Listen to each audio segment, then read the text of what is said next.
आप सबको डॉक्टर रजनी रमन झा सा आचार्य संस्कृत विभाग राजकीय महारानी सुदर्शन कन्या महाविद्यालय बीकानेर का नमस्कार स्वीकार।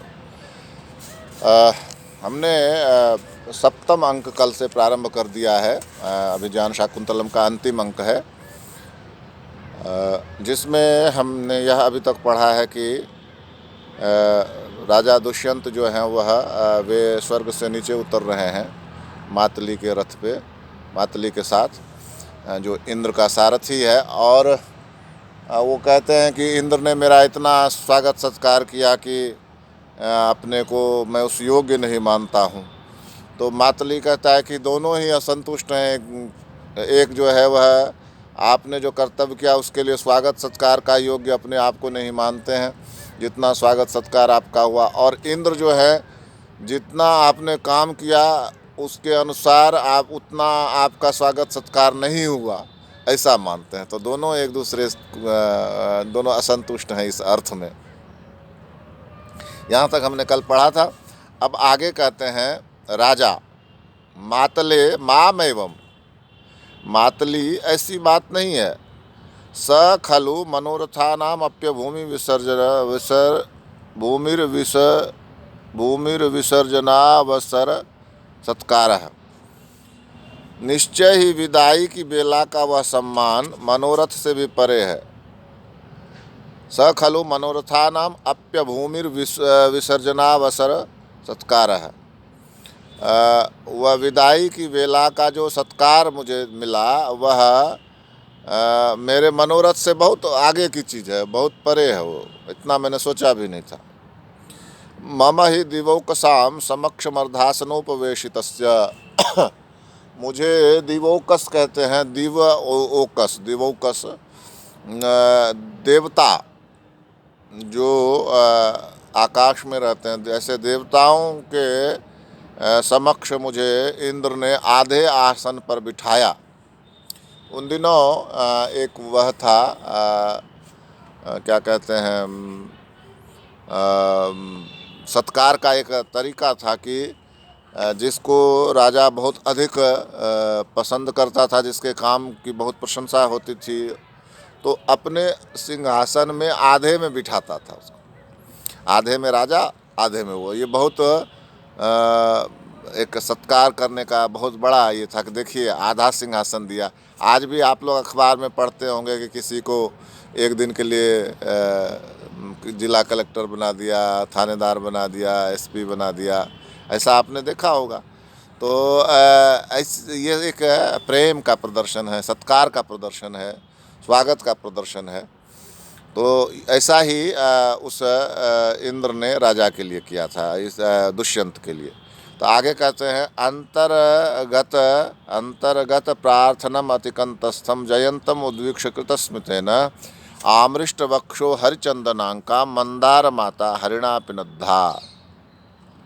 क्या हुआ कि हृदय में अंतर्गत प्रार्थनम, मेरे हृदय में मंदार माला की याचना थी। उस निकट स्थित जयंत को देखकर भी मेरे हृदय में, जिसके हृदय में मंदार माला की याचना थी, मंदार पुष्प की माला की याचना थी, उस निकट स्थित जयंत को देखकर, वह जयंत यानी इंद्र का बेटा, वह पास में खड़ा था इंद्र के, उसको देखकर भी उपेक्षा कर इंद्र ने मंदार पुष्पों की माला, जिसमें सोने के पुछे हुए हरिचंदन की छाप लगी थी, उसमें मंदार पुष्प की माला जो थी उसमें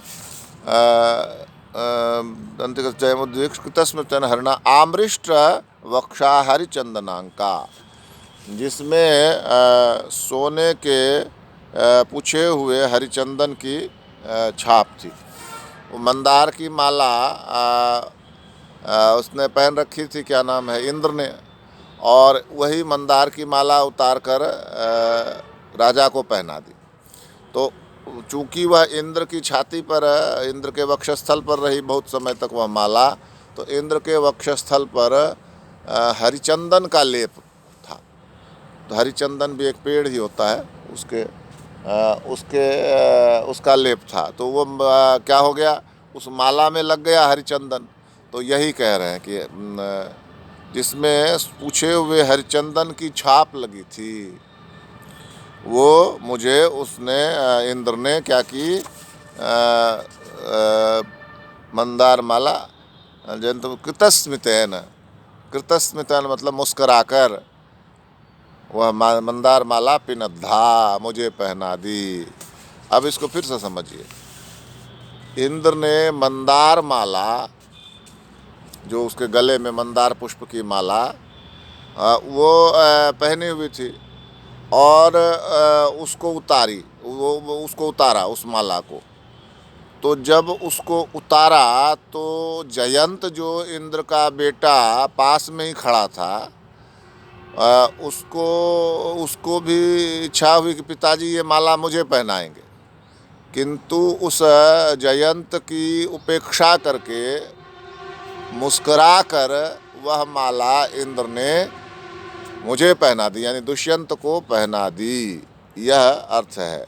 तो यह भी सम्मान देने का एक और बड़ा कारण हो गया कि पहले तो आधे आसन पर बिठाया, ये अपने आप में बहुत बड़ा सम्मान है। फिर अपने गले की माला उतार कर पहना दी दुष्यंत को, यह एक और बड़ा सम्मान हुआ। आगे कहते हैं, मातले किमिव नाम आयुष्मान अमरेश्वरान नारहति किमिव नाम आयुष्मान अमरेश्वरान नारहति, कि कैसे यह कह सकते हैं ऐसी कौन सी चीज़ है जो आयुष्मान इंद्र से पाने के अधिकारी आप नहीं हैं। कोई भी ऐसी चीज़ नहीं है जिसको इंद्र आपको दे और आप उसके अधिकारी नहीं हो, ऐसा नहीं। हर चीज़ आप इंद्र से लेने के अधिकारी हैं। सुख परश्च हरेरुमये कृतं त्रिदिव मुद्रित दानव कंटकम तव शरेरधुना नत पर्वभि पुरुष के शरणश्च पुरा नखे है। तो कहते हैं कि नत पर्वभि तव शरे अधुना नत पर्वभि च पुरुष के शरणम नखे पुरा उभये सुख परश्च हरे त्रिदिवम उद्धृत दानव कंटकम कृतम। आपने क्या किया, दबी गांठों वाले आपके बाणों ने, नत पर्व भी, जो तीर होता है, तीर में पर्व हैं, पर्व मतलब गांठें, जो सरकंडे का तीर बनता है ना, तो उसमें जगह जगह गांठें होती हैं। तो उस वो गांठें भी कैसी हैं, झुकी हुई गांठों, दबी हुई गांठों वाली, बहुत ज़्यादा उभरी हुई नहीं है, दबी हुई गांठों वाली। तो नत पर्व भी, तो दबी हुई गांठों वाले आपके बाणों से नत पर्व भी तब शरह। फिर क्या हुआ इस समय, और नृसिंह अवतार के नाखूनों से पहले, और नृसिंह अवतार में अधुना नत पर्व भी च पुरुष के शरणः सुख परस्य हरिर्मय तत्रिवम उद्धृत दानव कंटकम तब शरीरना नत पर्व भी पुरुष के शरणश्च पुराणक है। आपके दबी हुई गांठों वाले बाणों ने अधुना अभी, और पूरा पुरुष केसरी ने नखे, जो पुरुष केसरी यानी कि नरसिंह, पुरुष नर और केसरी सिंह, नरसिंह अवतार में नख ने, नाखूनों ने पूरा उभये, इन दोनों ने क्या किया, दोनों से सुखासक्त इंद्र के, सुख परस्य हरे, ऐसे सुखासक्त इंद्र के त्रिदिवम दानव रूपी कांटे उखाड़ दिए गए हैं। त्रिदिवम उद्धृत दानव कंटकम कृतम, उद्धृत दानव कंटकम कृतम, उन के द्वारा दानव रूपी कांटे को निकाल दिया गया हो, ऐसा स्वर्ग बना दिया गया। क्या हुआ, अभी दानवों ने हमला किया किन पर, इन स्वर्ग पर, इंद्र के स्वर्ग पर। तो आपके बाणों ने उन दानवों को मारा, असुरों को मारा, और जो कांटा हो सकता था स्वर्ग के लिए, स्वर्ग का कांटा था जो, उसको निकाल दिया, ख़त्म कर दिया, यानी अब सुख से है इंद्र। और पहले क्या हुआ था, तो पहले भगवान नरसिंह के जो नाखून थे, जिससे उन्होंने हिरण्यकश्यपु को चीर दिया था, वह भी, हिरण्यकश्यपु भी देवताओं को बहुत परेशान करता था, भगा दिया था वहाँ से, स्वर्ग से। तो जो पुराण पहले नरसिंह रूप में, नरसिंह के नाखूनों ने और अब दबी हुई गांठ वाले आपके बाणों ने क्या किया है कि इंद्र के स्वर्ग को निष्कंटक बना दिया, उसके कांटों को निकालकर उसको सुख से रहने योग्य बना दिया है, यह इसमें कहा गया है। राजा अत्र खलु शतक्रतुरेव महिमा स्तुत्या, यहाँ शतक्रतु इंद्र की महिमा का ही स्तुति करनी चाहिए, उसकी महिमा ही स्तुति करने योग्य है। कैसे? तो कहते हैं सिद्ध्यंत कर्मसु महत्स्वपि यन्नियोज्या संभावना गुणमवैहि तमीश्वराणाम किं वा भविष्यद् अरुण स्तमसां विभेत्ता तम चेत सहस्र किरणो धुरि ना करिष्यत। यत् नियोज्या महत्सु अपि कर्मसु सिद्ध्यन्ति तम ईश्वराणाम संभावना गुणम अवेहि किं वा अरुणः तमसां विभेत्ता भविष्यत सहस्र किरणः चेत तम धुरि न करिष्यत।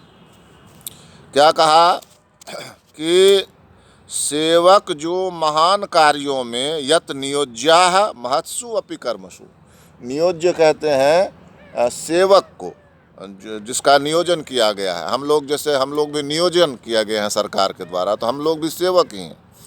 तो यत नियोज्या महत्सु कर्मसु, जो सेवक है महत्सु कर्मसु, यत नियोज्या महत्सु अपि कर्मसु, महान कर्मों में सिद्ध्यंती, सिद्ध हो जाते हैं, यानी महान कर्म को पूरा कर लेते हैं। तम ईश्वराणाम संभावना गुणम अवेहि, उसे ईश्वरा नाम, यानी यहाँ पर ईश्वर का अर्थ है स्वामी, स्वामियों के संभावना गुणम अवेहि, स्वामियों के गौरव का गुण है।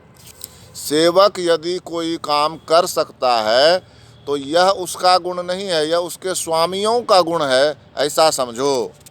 और इसका उदाहरण क्या देते हैं? तो कहते हैं यह क्या अरुण अंधकार का नाशक हो पाता, किं वा अरुणः तमसाम विभेत्ता भविष्यत। अरुण कहते हैं सूर्य का जब उदय होता है तो उससे पहले की जो लाली होती है उसको अरुण कहते हैं, और यह माना जाता है कि सूर्य के रथ को वही हाँकता है। तो किं वा अरुणः तमसाम विभेत्ता, क्या वह अरुण जो है वह अंधकार को दूर कर सकता था? यदि सहस्र किरणः चेत तम धुरि न करिष्यत, यदि सूर्य ने उसे आगे न किया होता, सूर्य ने उसको अरुण को आगे कर लिया, इसलिए आज वह अंधकार का नाशक बना हुआ है। नहीं, यदि वह ऐसा नहीं करते सूर्य, तो अरुण कभी भी अंधकार का नाश नहीं कर सकता था, ऐसा कहते हैं राजा दुष्यंत। किसको? मातली को। अरुण, जैसा कि मैंने बताया आपको, अरुण है सूर्य का जो रथ हाँकता है, लेकिन वह क्या है? पंगु है, पाँव नहीं है उसका। वह आप लोगों को जानना चाहिए कि कद्रू और विनता दो बहनें थीं, तो कद्रू के बच्चे तो हुए सांप, और विनता के दो बच्चे हुए, एक अरुण और एक वैनते यानी गरुड़। तो उसमें से अरुण जो अंडा था उसको जल्दी फोड़ लिया, तो वो उसके पाँव तब तक विकसित नहीं हुए थे, इसलिए वह अरुण हो गया। तो बाद में वो बिना पाँव का हो गया, पंगु हो गया। तो बाद में सूर्य ने उसको अपना सारथी बना लिया। तो सारथी, सूर्य का सारथी जो है वह पंगु है, यानी कि चल नहीं सकता, लेकिन रथ तो हाँक ही सकता है। तो सूर्य ने उसको अपना सारथी बनाया, और उसको सारथी आगे बैठता है रथी के। तो इसलिए जब रथ आता है तो अरुण पहले आता है, सारथी पहले आता है, और जो रथ में बैठे हुए रथी हैं वे बाद में आते हैं। तो पहले अंधकार को कौन भेदता है? अरुण भेदता है। फिर बाद में सूर्य आते हैं। तो यहाँ राजा यही पूछते हैं कि अगर सूर्य ने अरुण को अपना सारथी सेवक नहीं बनाया होता तो क्या अरुण अंधकार को छेद सकता था? यानी नहीं छेद सकता था। इसलिए सेवक जो काम करता है वह स्वामी का ही प्रभाव होता है, ऐसा राजा कह रहे हैं। तो आज इतना ही, शेष हम आगे पढ़ेंगे। धन्यवाद।